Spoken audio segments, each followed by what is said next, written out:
Okay, hello everybody. Let's see if I'm going live now. My last video was not working. I'm going to see if it's showing up on my feed now.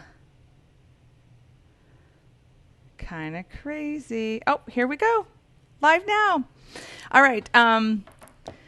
Welcome to Mondays with Amanda. We had a little bit of a wonky setup this morning. This is a different feed. So Jen, I'm up and going. So if you will go ahead and tag people.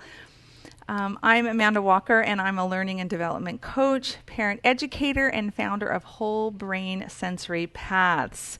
Today, we're going to talk about how to get your kids to listen, the principles that are foundational for family problem solving, teamwork, and going from contention and crisis to confidence and peace. Who doesn't want more peace? Okay, as you jump on, let me know that you're here. Let me tell me if it's hashtag live or hashtag replay. And if you are excited to learn how to get your kids to listen, tell me in the comments. Do your kids listen to you? Like on a scale of 1 to 10, how often? 10 meaning they listen all the time, and 1 meaning they totally ignore you. In the comments, let me know how much your kids listen to you. All right? I'd love to see that. Okay, I'm going to check this out here. Awesome. Okay, hi everyone. I see people on here now. The last one I didn't see anybody watching, so I wondered what happened. All right, so good to be with you here on Labor Day. I hope you guys are having a wonderful vacation.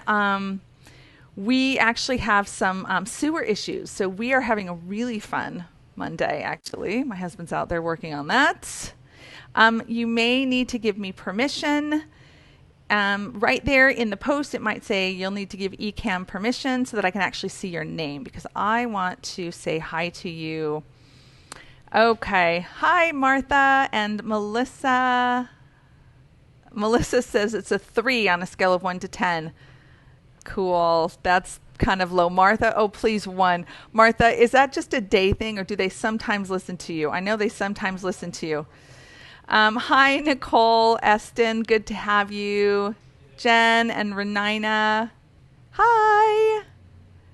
So cool to have all of you guys. My husband's coming in and out, so you might see some people or hear some people talking because there's lots of stuff going on. Okay, welcome to today's class. All right. Let's get started. And I will actually post these principles in the group right after this, because I have a couple visuals that I made for it. Okay. Hi, Gabby, and hi, Gail. I'm glad you guys are finding me. This is just... Well, what I was trying to do was I'm trying to stream to YouTube at the same time as Facebook. And I think I got it messed up. So anyways, here we are today. Stop yelling and get your kids to listen. Now, you might not be a yeller. I'm not really a yeller. I'm more like an irritated, kind of intense person. That's where I go to when I'm not feeling so hot. But you might be a yeller, and I'm going to share with you really the key principles for long-term relationship with your kids so that they'll actually listen to you and follow through.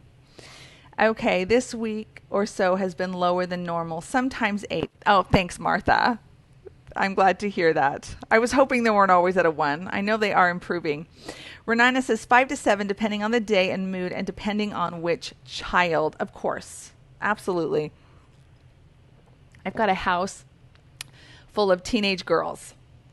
So depending on moods and hormones and life, really depends on if there's lots of attitude and following directions. So, everybody's house is just a little bit different, but there's a way to work through these. And these principles will apply no matter what age your child is, and really any relationship in your life. If you apply these principles to the people you care about or the relationships that you want to strengthen, these principles will do it.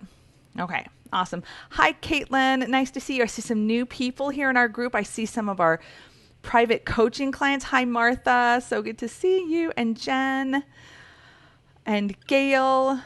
Cool. Okay, well, let's get to it. Number one, connection.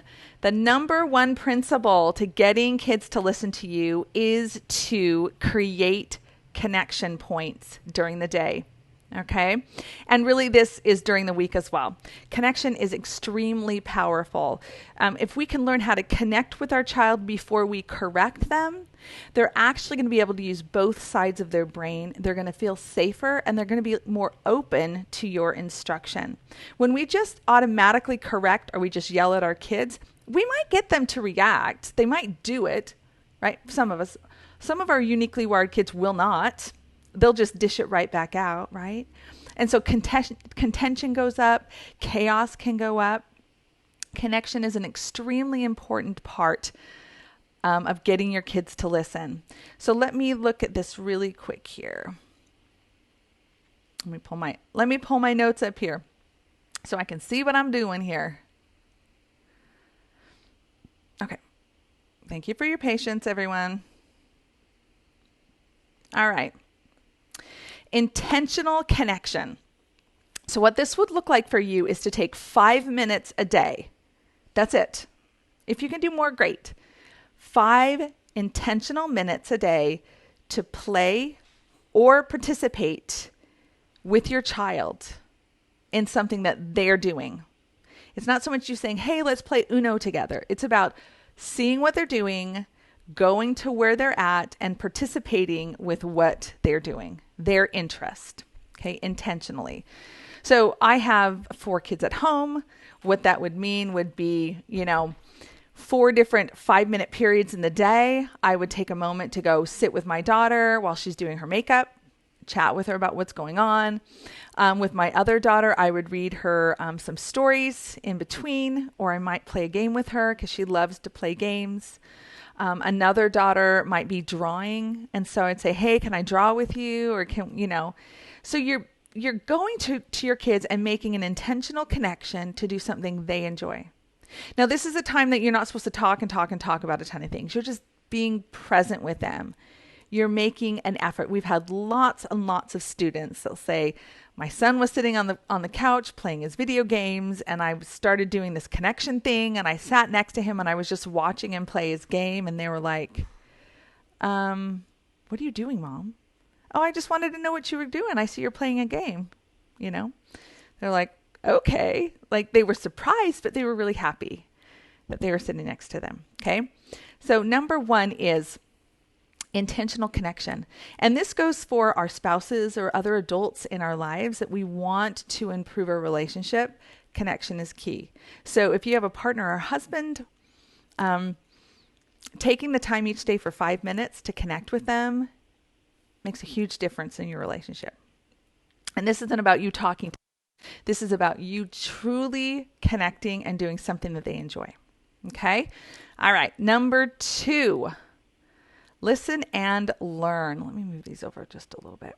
Listen and learn. All right. Take time in your relationship, right? Create a little bit of space to actually really listen to your kids and to learn about them. And this can go hand in hand with the connection piece, right? You could be helping your daughter who may be sewing, or maybe they're painting something, or maybe they're even sweeping and doing a chore. Maybe they're doing something else, right? Including yourself or participating with your child and listening. Close your mouth and listen, even if they don't have anything to say. Create some space where they can actually be heard. Or if they choose, you can listen. And they might go, well, why aren't you talking? She's like, well, because I'm interested in hearing what you have to say, if you have anything to say at all. Okay, so taking the time to listen and to learn about your child, okay? This is key, because as you do so, and you're curious, you're going to start noticing the things that your child enjoys, the things that are important to your child, the little nuances in the relationship that over time you can apply to help your uniquely wired child really thrive. Okay, listen and learn. For many of us, we can tend to talk a lot. And for kids who are uniquely wired, they need less words. A lot of talking can overwhelm them. Even if you're trying to do something fun with them, to go sit down and just start talking could actually make the activity not enjoyable anymore to your child. So think less, not more. Let's see. I see a question here. Oh, yeah. Hi, Denise. And hi, Ashley. Welcome. Yeah, we're getting some more answers about, on a scale of 1 to 10, how well do your kids listen, right? And for my kids, it's definitely depending on the day. It also has to do with the way that I show up for my kids. If I'm anxious and irritated and just like shouting directions, they don't really like to listen that well. Okay, but we're going to talk about some more principles that can help with that as well. Okay, so number 1 is intentional connection. 5 minutes, the very least, each day, going to your child and participating in something that they enjoy. Don't talk. Listen and learn about your child in those 5 minutes. Be present, right? We want our children to feel seen, that what they love and what's important to them is important to you for a few minutes, right? Seen, heard, where you're available to listen, you're not constantly talking. And to really be appreciated for who they are uniquely, right? If your child likes to do Legos, you might just go in there and do Legos with them. If he doesn't want you to play Legos with him, then you could just be in the room and just watch him and see what he's creating, right? This is an invitation to be in the present moment with your child for 5 minutes. In the present moment is where we receive inspiration and guidance. When we are busy fulfilling tasks or getting things done, oftentimes we're thinking about what we have to get done next, so we have ourselves in the future. Or if we are struggling, maybe we're feeling overwhelmed, oftentimes we're in the past that have happened or concerned that they might happen again. Okay, so these 5 minutes is being in this moment, right now, listening. Okay, number 3 is daily gratitude. Now, if you have been in my workshop, this is key to transforming your family, is gratitude. And I know it seems like such a simple thing, but if you have been alive at all for the last 20 years, I know you've heard the power of gratitude, of being grateful for just even the smallest things each day. And what this does is this uplifts you. It actually gets you out of tunnel vision and overwhelm because you're starting to see around you these little teeny tiny flickers of goodness, right? Your child says thank you, right? Your son hung up his backpack, right? Your daughter asked nicely for a toy, right? Your daughter brought you the cell phone when you asked her to, right? There's all these different things, right? When you ask them to put their plates in the sink, they did, right? It's important for you, and I say this to all of my clients, start a gratitude list every single day. Add at least 3 things to your gratitude lists that are different from the day before. So you can't keep saying family, our home, and a job, right? You can't keep just listing those things, okay? Daily gratitude, what that's going to do is you're going to model that to your child. They're going to start to see goodness around them as well. And that helps lift the spirit of the home so that kids actually want to listen. Okay, so this is huge modeling for us parents to be doing. Okay, number 1, connection. Number 2, listen and learn. Number 3 is writing 3 daily gratitudes on a list. I like to keep one either in my bathroom or on the fridge so my kids can actually see it too. Okay. All right, make sure that you give me emojis if you are connecting with what we're talking about. Let me know if you have any questions because I really want to gauge if you're understanding what I'm saying. So please, in the comments, if something stands out or if somebody wants to type in the main points for people or how they would interpret those points, please do so in the comments. I really like to know if this information is coming across to you and what you're thinking. Okay.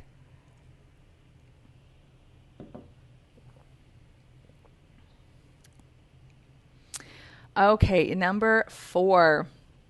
Recognize the wins. And in fact, we're going to do this in just a second. I'm going to show you what that is. Jen sent me the wins. So Jen Chase, who is my faithful assistant, she's always on these. Jen Kornman Chase, she is my assistant, amazing at what she does. I am going to pull up the wins. Okay, cool. Because I want to go over the wins as well. Okay, and that's pretty important thing that I like to do on our lives.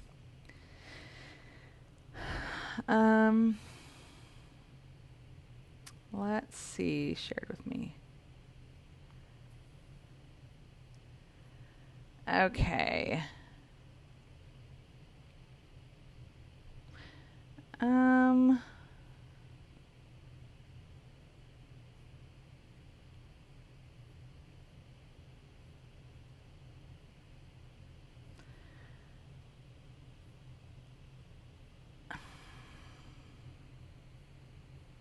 I'm not finding them, Jen. I always have an issue with this for some reason. I don't know what the deal is. Okay. Let me, Mondays with Amanda. Got it. Okay. Thank you. This is my own need to get a little more organized. Okay. Awesome. Mondays with Amanda. Let's take a look at a few wins. So this is another way, and this could really be put in to kind of the gratitude list, but so I ended up I did find it, Jen. So I finally got on here. Okay, this does go along with gratitude, but this is you're specifically looking for things that your kids are doing as a win. The positive things that they're doing. We want some positive interactions, right? So often when we have kids who are uniquely wired, they get a lot of negative feedback from people, right? Because it may be hard for them to get along. They might have really short attention spans, or they're jumping all over the walls, right? These are kids who have a lot of sensory needs, and maybe they have learning challenges, or they're aggressive, or they have tons of tantrums and meltdowns. So these kids we'll get a lot of negative responses to them just because they're more out of the box. They're more difficult. They think differently. They act differently, right? Jen did a great post this weekend talking about how challenging it can be and how we are here together to support each other in whole brain connections, right? With our uniquely wired child, and that we're not alone, that we're here to help support one another. I loved that post that she made. Thank you, Jen, because it really just kind of rallied a bunch of us moms together to just say, oh, this is exactly how I'm feeling today. I'm feeling overwhelmed. I'm feeling like my kid's not listening. And I just wish it was easier. I wish it wasn't so hard at sometimes in our lives, right? So we're here together to help support each other. So recognizing these wins is extremely powerful for you to help switch the way that you see your own child, to expand your mindset about your family. Gratitude will do that, as well as finding the wins. So recognize the wins, write them down, because we will apply it to the next couple principles. It's important to write this down. Okay? So if you have a notebook that you might keep the wins in, or a piece of paper on the fridge, and your kids can get everyone on board looking for the things they're grateful for, looking for the wins. So I'm going to read a couple wins that you guys posted in the group. Melody Anders Thomas. I have to say I tried rhythmic movement to 4-year-old. So in the workshop, I show you a rhythmic movement that helps really calm and connect the brain, helps with sensory processing, sleeping, behavior. So she's saying, I tried the rhythmic movement tonight with 4-year-old. It was a really rough day, loud, 5 to 10 minute tantrum, missed his swim, screaming in the locker room, wet himself 3 times a day, was pretty bad. But I told him I wanted to try something. He liked it and asked for it 2 more times. I did it for maybe 5 minutes each time. He was asleep in maybe 10 minutes. His bed frame and bed things solid, so no moving them. Laid on his tummy, and I placed my hands on his sides, gently rocking. Do it again tomorrow, and then. Oh, I'm so excited to hear that. Do give us an update. Everybody, every person that has tried the rhythmic movements on their children have seen major results in behavior, focus, social interaction, just overall calmness, ability to stay asleep at night. Really, really powerful. So I'm so happy to hear that, Melody. Okay, so number 2 win, right? We have hashtag wins. This is from Gail, and she is in our group coaching program. So this morning was amazing. First, my son comes into the bedroom to check on me to see if I was okay. Then asked if I would like breakfast in bed. Wow, what a thoughtful little man. Then after breakfast, my daughter, without even asking, takes my dishes, puts them in the sink, and proceeds to start washing them. Wow, again, heart, heart, heart. Pinch me. I dreaming. Oh, listen, Gail. So Gail's been in our group coaching since April. And for everyone who's in the group coaching, we know one another's stories really well. So for Gail, this is huge for her 2 kids to be showing up and really thinking about other people and helping their mom and going the extra mile. So this is a huge win for you, Gail. I'm so glad to hear it. I know your kids are amazing. When we have uniquely wired children, we have kids who might have trauma in their background, or have aggression, or have other developmental challenges. They can be a lot. Like, it can be so overwhelming to be their mom and to help them when you really never have a break. And especially kids who have a tantrum for 30 minutes to an hour, right? We're talking really challenging things. So I'm so glad to hear how wonderful things are going for both of these families. So that's the idea, is write down the wins, even if they're tiny, small, even if that just means your child turned off the television when you asked them to, okay? Anything. Okay, so let me get back to... Okay, I'm going to see what comments we might have here. Perfect.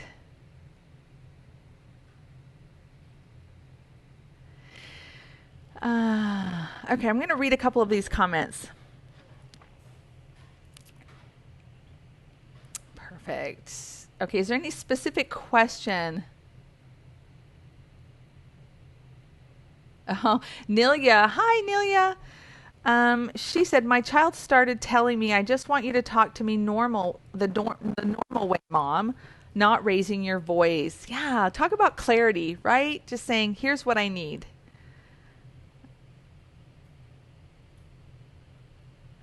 Renina says, going to start adding gratitude specifically for kids' wins. Yes.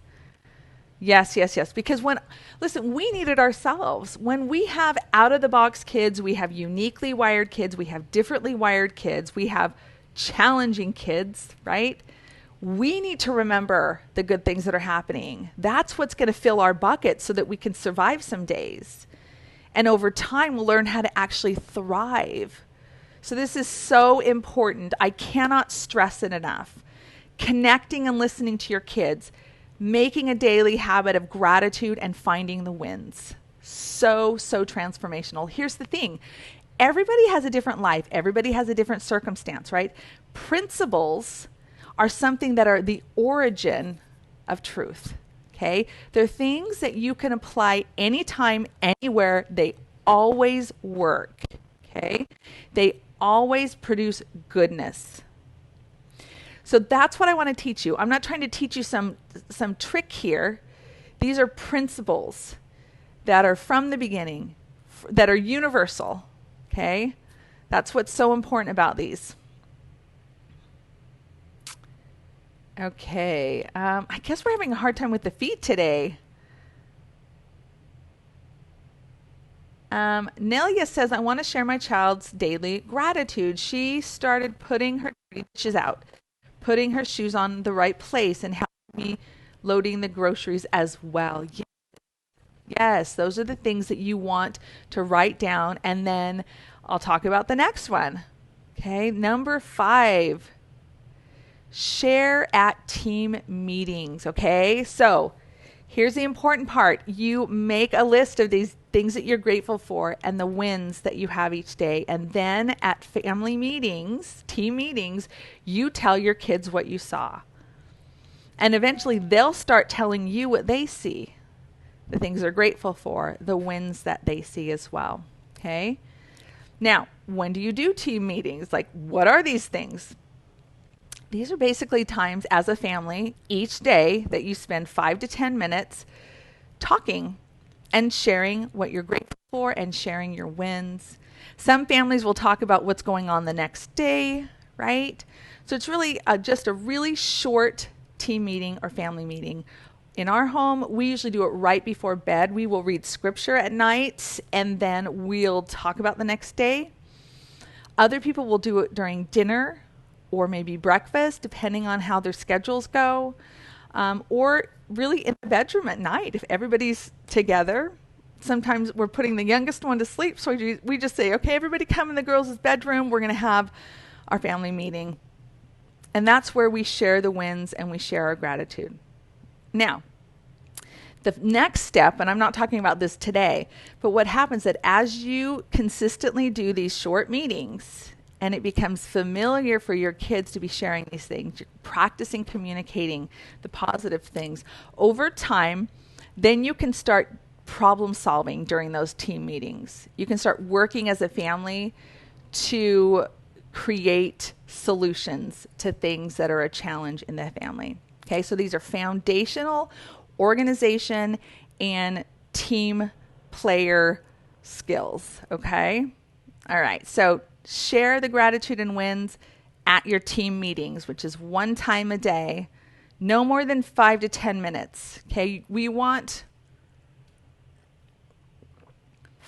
want them to be too long so that they become negative. So I would start with 5 minutes as well. Hey guys, I thought it would be really cool if I could share with you all the things I caught you doing today that were a blessing to our family, right? Do it during dinner, do it during breakfast, right? And invite everyone to participate in that. Now, your kids might resist it. They might be like, this is really weird. That's okay. Let them have their experience. You show up and you model this gratitude and the good things that you see. Okay?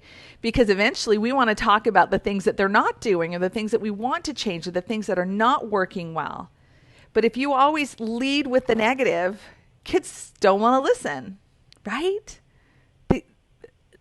If my husband or my dear friend came up to me each day and says, listen, let me tell you what's going wrong with you today, right? Like, let's talk about this. We really need to work this out because it's really kind of stressing the family and you're not getting done what you need to get.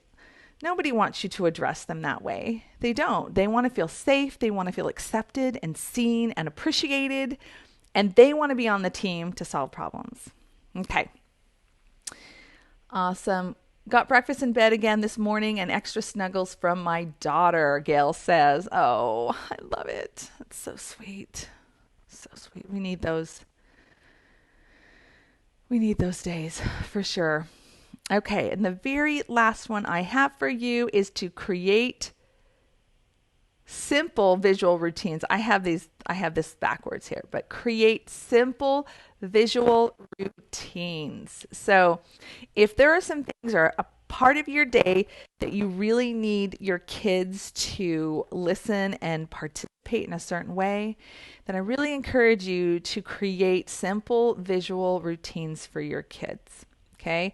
If they're not listening, then I would making a routine or making a visual chart for them to follow so you don't have to keep telling them what to do. They can look at it themselves. Okay? So that they can go, okay, here's what's supposed to happen in the morning. Now, initially, you might put together a little routine, introduce it to them and see if they like it. If you need to adjust it over a few days, you would meet as a team. You talk to them, hey, how's the routine going? Are we able to get out of the house on time? And you're going to know the feedback from that as well. Okay. So if you can get your kids on the team, they're going to want to listen. They're going to want to listen to you. So these are the 6 principles that really make all the difference for you, so you can stop yelling and your kids can listen to you. They can follow instructions. They can follow the routines and the schedules, right? Number 1 is to connect with them. Each day for 5 minutes, go to your child and do something they are doing. Participate with them. Listen and learn from them in those moments. Don't spend the time talking at them or telling them anything. Just be there. Listen to them breathe if that's all you're doing. You want to be in the present moment. You want to make these connection points with your kids, okay? And I want to say that these team meetings, these are connection points as a family, okay? In the full course, we talk about these team meetings. We talk about having, a weekly family activity, something that everyone can look forward to, right? That's another connection point in your family, okay? The more connected your family feels, the more safe and heard and supported, the more that everyone's going to want to work together, okay? All right. Number 3 is make a daily gratitude list. Keep it on your fridge or in your bathroom. Let your kids see it. Model that gratitude. Recognize their wins, right? Write those little tiny things, those little glimmers of light that pop throughout the day, okay? Because what you focus on grows bigger. If you focus on all the negative behavior and everything you're overwhelmed with, the overwhelm grows. If you focus on the things you're grateful for, the little tiny sparks of wins, then those are going to grow bigger. Those are what your eyes and your mind are going to see, okay? Share these things at your team meeting each day, which is a 5-minute meeting at the the very minimum, 10 minutes at the most, that you either do during dinner, right before bed, maybe at breakfast, and you talk about what you're grateful for, you talk about your wins, talk about what's going on. And lastly is create simple visual routines. So if you find yourself repeating yourself over and over and over again, I would say it's time to make a routine where you find a part of your day that you need to kind of build out. Now, for uniquely wired kids, you really don't want any more than 3 to 5 things on that routine for that specific part of the day. If you do more than that, then it's going to be overwhelming. So you're going to pick and choose what really needs to happen that maybe they have a harder time remembering and put those on the routine. And then, of course, check back at another team meeting and say, how's the routine going? And have that kind of feedback. All right, so let's see. Nicole says, when I recognize my son, he then acts out. Why? What do I do?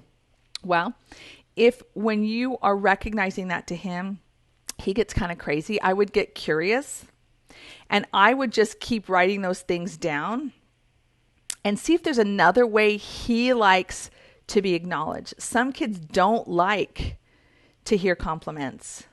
They don't like it. So it might just be, you might write them a letter and put it on their pillow. Okay. There might be other ways that he would like to hear that. So if he acts kind of, I don't know if he gets goofy or how exactly he acts.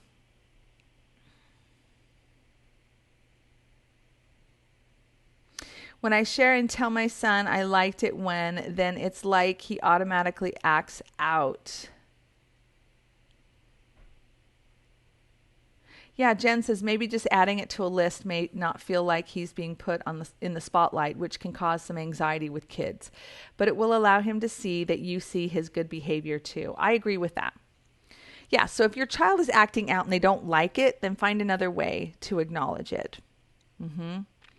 It can create anxiety because here's the thing.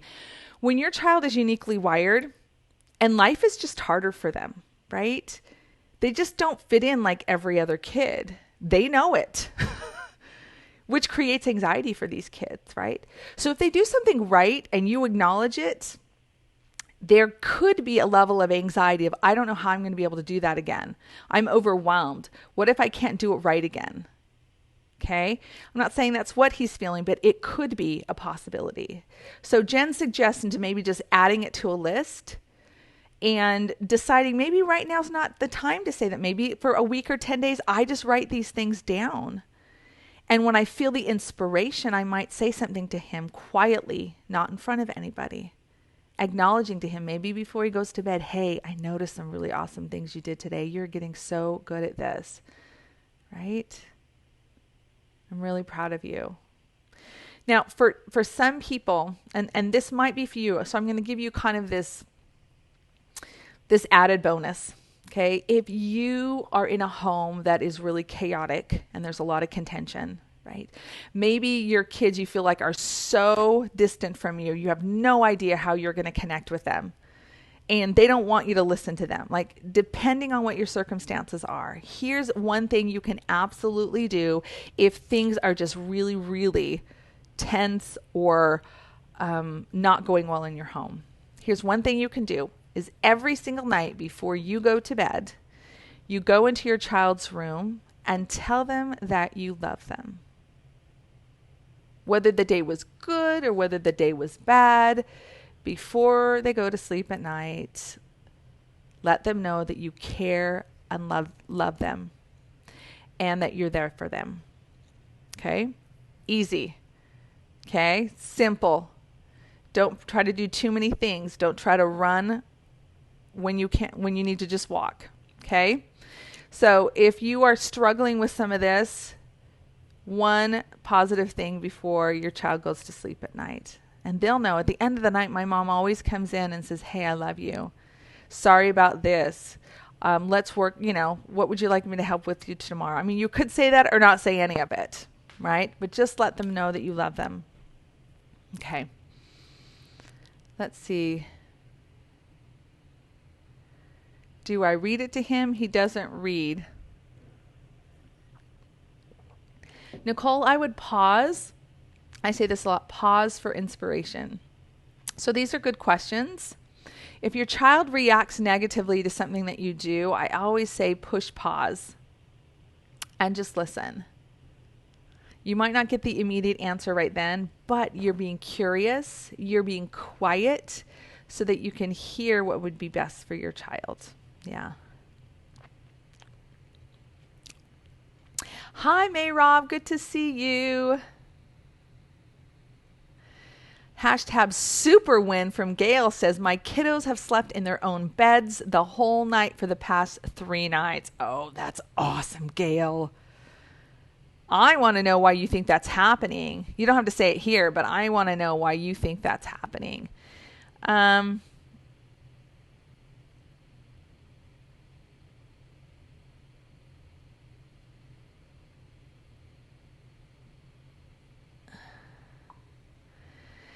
Mayrov. Well, whether your 17-year-old has bad hygiene or not, taking a few moments to show that you care, you might have greater influence over the hygiene if they have that connection. So you can do it if you choose to do it, and it will make a huge difference in your home, Mayrov, if you do that. My sister says I'm crazy because I don't kiss him or hug him, but I just don't. Yeah, well, that's going to make it difficult, but it is possible to shift that relationship and improve that if you want to do that, Mayrob, for sure. Denise says, Nicole, maybe a car chart, and you can park the car in the winner's circle, and maybe as he sees it, he may want to ask about it. Oh, that's cool. I like that idea, Denise. Thank you.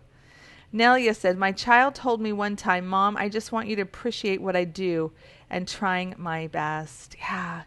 Sounds like your child's pretty clear about what they want and what they need, Nelia. That's pretty awesome. Yeah, very clear about what it is that they need and what they want. Yeah, that's a wonderful thing to have. All right. Okay, that is our live for today. Remember, like I said, in 2 weeks is our Quiet the Contention workshop. So if you have any friends or family or colleagues or work or anybody in the workplace that you feel like could really, really benefit from the Quiet the Contention workshop, make sure that you invite them here to Whole Brain Connection. This is where it's going to be. It starts on September 21st. And I'm super excited to be offering this workshop again. It's really the foundation of what we teach in the whole program and the support that you get in the full program. And And so I would love to see all of you guys there. Let me know if you have any other questions, and just post them here. Just post them here and I'll be happy to answer them. If you put hashtag Ask Amanda, that's the easiest way for me to know that you want me to respond to your question. And it was so great to have you guys here today. Remember, to get your kids to listen, number one is to connect with them every day, listen and learn. Have that daily gratitude, recognize their wins, share them at your team meetings, and make simple visual routines for them so you don't have to yell anymore. All right. Well, it's so great to see you. Have a wonderful day.